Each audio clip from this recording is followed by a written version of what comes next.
Hello everyone, I am Mosharaf from Bonasri. একটা topic নিয়ে আজকে আমি আপনাদের সামনে এসেছি কিছু কথা বলার জন্য।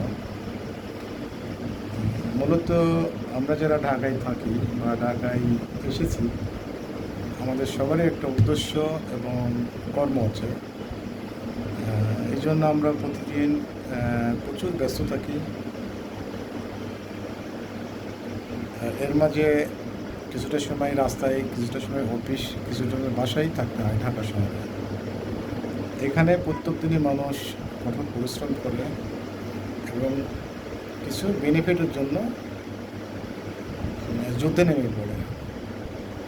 তো আমি দিন শেষে বলতে চাই, আপনারা সবাই কাজ করবেন, সব ঠিক আছে, একটু নিজেকে সময় দিন, ব্যস্ততার মাঝেও নিজের প্রতি খেয়াল রাখুন,